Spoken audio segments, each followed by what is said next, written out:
Hello, welcome to another Seeds of Flourishing video. So I'm on a bit of a Bowie jag at the moment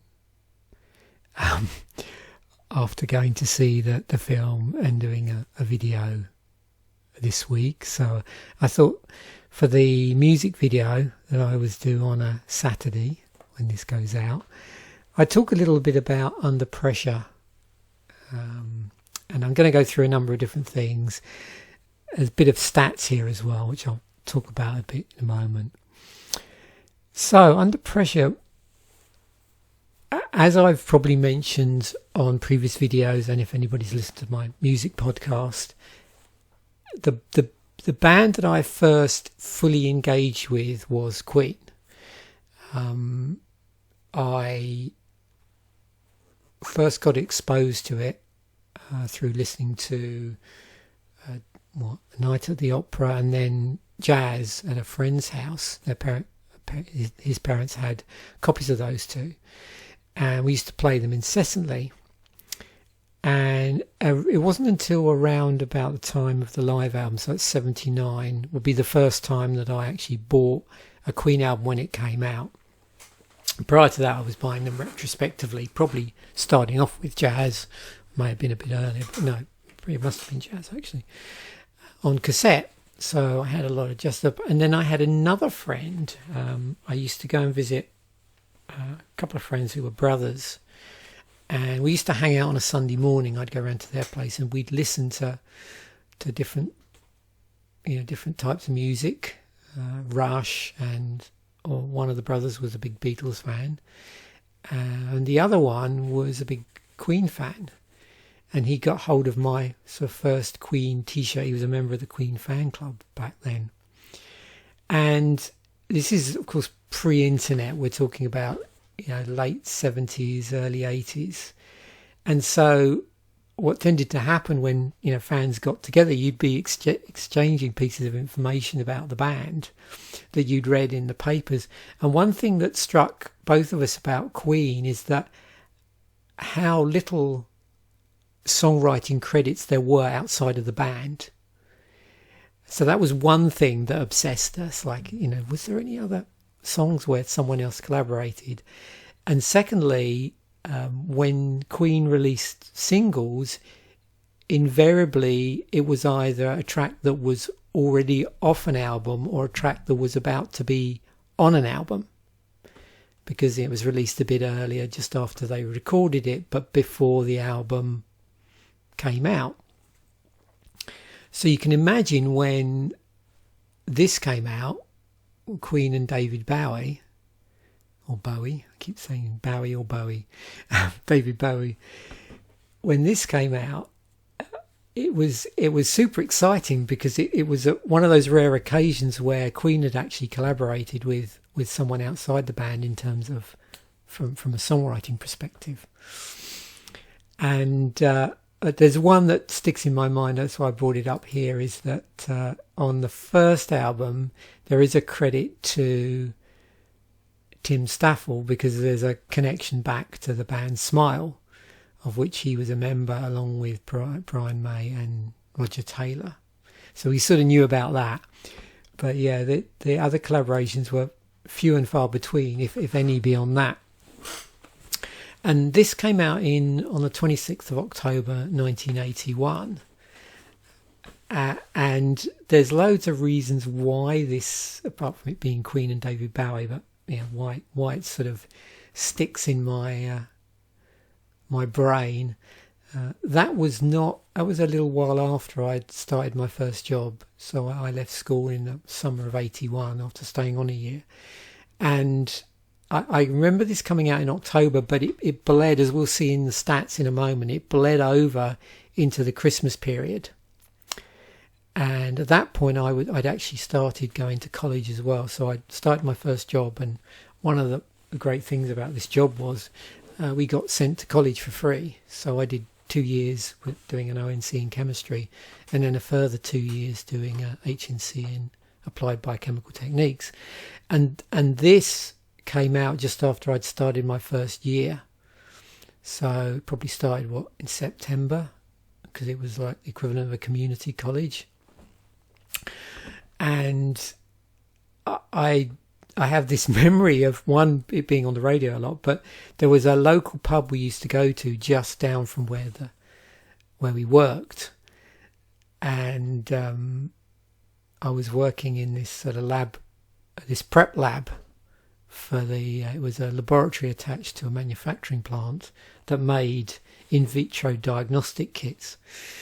And on a Friday, we'd collect up our luncheon vouchers for the week. We used to get luncheon vouchers in our pay packet, so much a day, I think it was.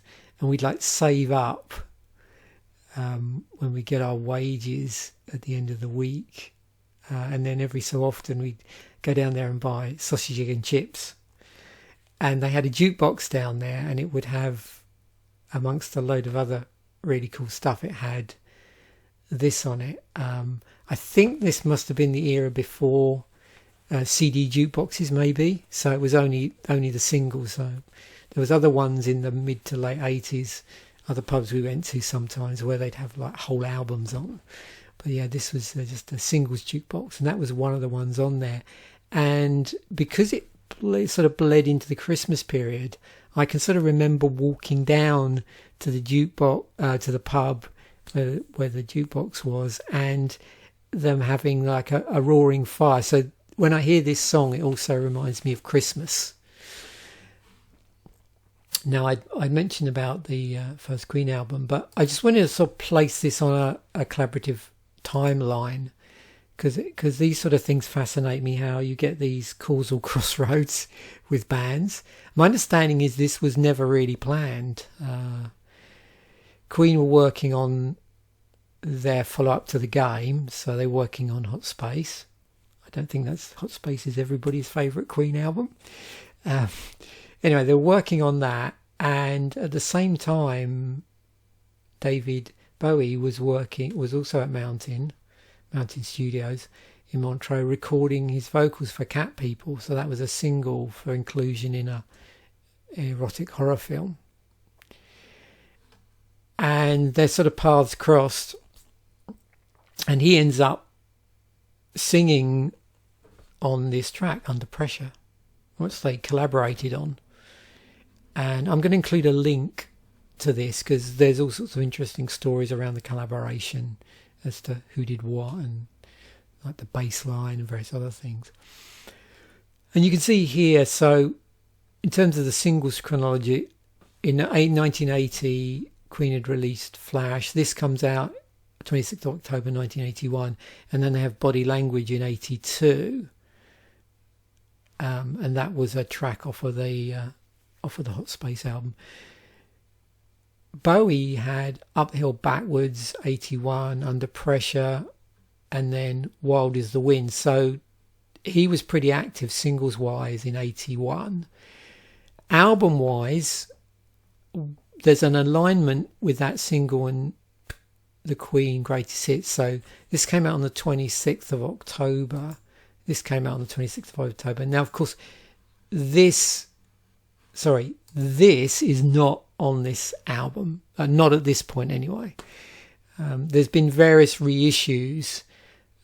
Going through this, I found out loads of interesting stuff I hadn't even thought about. Like there's various versions of this for different worldwide markets, because of course they had slightly different singles that were lesser or bigger hits in different regions as well.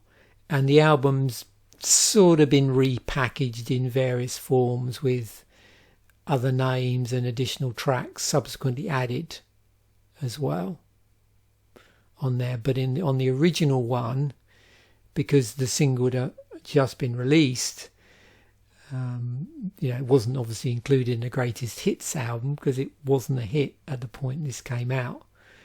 And you can see that's the original. Greatest Flicks, Greatest Hits.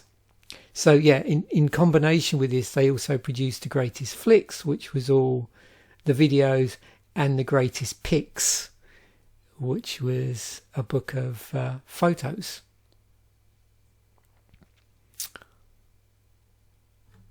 And this sold in huge quantities. So Under Pressure actually ends up on Hot Space as I think the last track. Previously, Flash Gordon was out in 1980. Bowie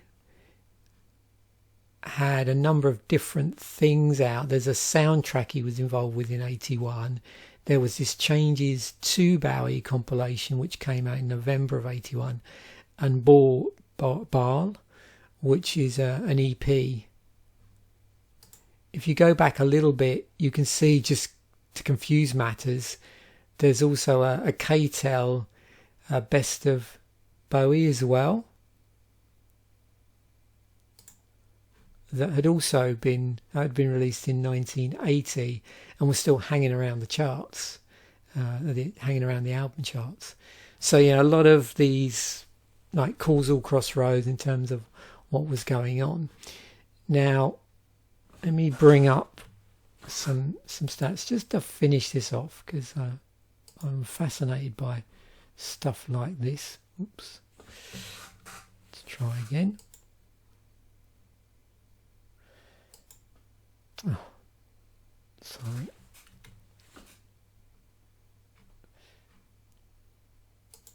Having problems today. Just get rid of that.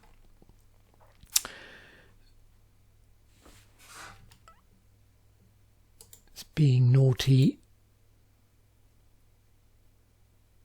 Here we go. So I was just focusing in on here. So this is a nifty pivot table. There's my original data underneath there. I did this by basically mashing together some Python scripts that took the data from the UK charts website, converted it, or what's the word I'm looking for? Passed the HTML, converted the relevant tag areas into JSON, and then converted from JSON to CSV, which is fairly straightforward to do in Python. Python's great for stuff like that. And I was curious as to where this was happening and when. So we've got the single here. You can see the single was actually released in October, but it didn't hit the top 40 until November, and then sort of shot in. There's always a bit of a lag with singles, and this is the UK charts I'm talking about here because I have a bit more experience of that. It was not, I suppose you could argue, well, it was knocked off the top spot by Begin by Julio Iglesias, but then Human League Don't You Want Me went on to be the Christmas #1, and the Under Pressure track was still sort of lurking around in the lower reaches of the charts into the new year as well. You can sort of see singles wise in this period, and I've just focused in on here. I've got it locked down, you can see, to just show November and December of 1981. You can sort of see what was floating around in the UK charts that was in the top 40 in that period there. Human League also had Open Your Heart, which had been a single. There was a pretty big album by then during this period. And this is another one I remember, the Don't You Want Me. And the album was Dare, and I remember this being on the jukebox as well. We have Every Little Thing She Does Is Magic by The Police. Squeeze had stuff out in that period. Adam and the Ants with Ant Rap. If I put this in sort by alphabetical order, There it's a little bit easier to see who was where. Duran Duran, My Own Way. Good Year for the Roses by Elvis Costello. Dead Cities by The Exploited got into the charts. Foreigner, Waiting for a Girl Like You. No doubt this was in the ascendancy and into, this cuts off in end of 81, but that was probably in the ascendancy into 82. Gillan was having some chart stuff. Quiet Life by Japan had got into the charts earlier in the year as well. And there was John and Vangelis with I'll Find My Way Home. So another collaboration between two. And you can sort of see here some Rod Stewart, some Rush, because they had a live album out at that point.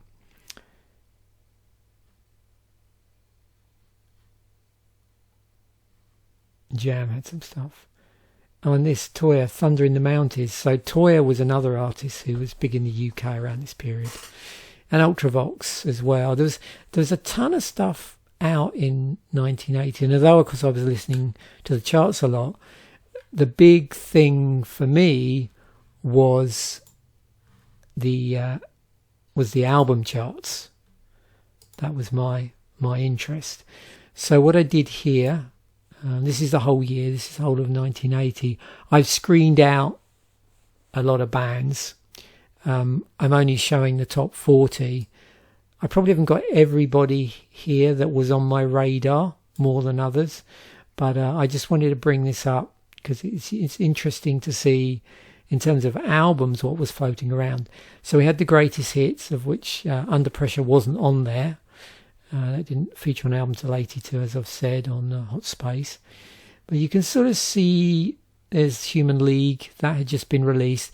And at the moment I've got these minimised, so this is the highest chart position in the UK charts in that monthly period. If I was to expand this out, you'll see there's the underlying data. But it just gives me a rough idea, because I don't want to expand out all, 52 weeks on this screen. But it is interesting when you sort of look down here. So this will be, all the albums that made number one in 1980.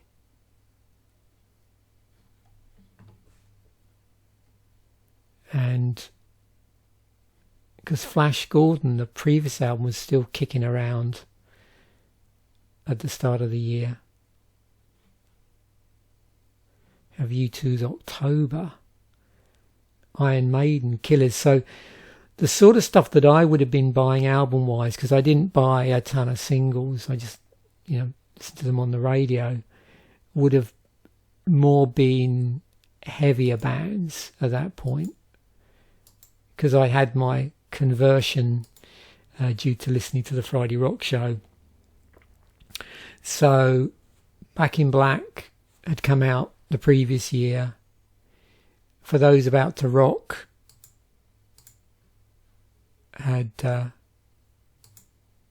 come out in December. You can see there. Must have gone to number 3. I'm only showing the top 40, so I don't know if it was lurking around in the lower reaches of the chart. This particular spreadsheet, I think I've got access to the top 100.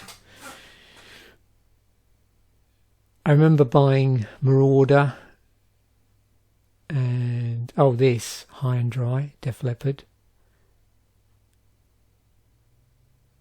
For enough or Not Till Later, Girls' School Hit and Run, yeah. Iron Maiden, Killers. Didn't become a Japan fan until later. Tin Drum just come out. This probably wasn't. There wasn't probably a much longer period before the band actually packed up after this. Still by Joy Division. Judas Priest had Point of Entry out. One of my brothers had this album. Computer World by Kraftwerk was out that year. But if you sort of look around this period, and I could probably screen it out in a moment, we can have a look and just see what was around in that, but I just wanted to look down this year generally because this brings back really good memories. Diary of a Madman, No Sleep Till Hammersmith. That was a #1 album for Motorhead that year. MSG, which would have been the second Michael Schenker Group album, came out. Public Image, Flowers of Romance, Difficult to Cure, Exit Stage Left, Moving Pictures as well, you can see had been in the charts. Juju by Susie and the Banshees, they had a greatest hits out as well towards the end of the year. A lot of people like sticking out greatest hits around Christmas time, which isn't unusual. Just Supposing by Status Quo was sort of going out of the charts that year, and Never Too Late was coming in. In addition to Dare, there was also a previous Human League album which had got into the charts, which was Travelogue. So that would have been the old style Human League, I think. And the Police just had loads of stuff lurking around. Ghost in the Machine, Outlanders de Moore, Regatta de Blanc, Zenyatta Mondata. Pretenders, second Pretenders album out. Psychedelic first, Talk Talk Talk. Renegade by Thin Lizzy. Toya's Anthem and Toya Toya Toya. Spellbound by Tigers of Pantang. That was one of my other brothers, one of their favourite bands. U2 October. Wild, the Willing and the Innocent. I can remember buying that a little bit later. And then Ultravox. So if I just pull into here and we just see around that sort of same period, you get a better idea. So around the time of the Under Pressure single, these were kicking around the UK charts. This isn't all of them. If I bring everything in, it'll probably get a bit excessive because I've screened out. I've got a filter on for this at the moment for the bands, but you can see in there bands that I enjoyed or went on to enjoy what was out at that time. Let's just see if I can get this to override the... I've got a... Let me do this. That's better. Yeah, I've got a slicer on. I've just been reacquainting myself with slicers in here as well. I did a course on Excel with Microsoft a number of years ago, and I was just reminded the other day of slicers in here as well. So in this period you can see just the sheer amount of albums that would have been in the top 40 in those sort of 3 months around that. Again, a lot of various artist stuff, a lot of greatest hits as well. But if I sort this by here, there we go. So those were the #1 albums in that same period as the single.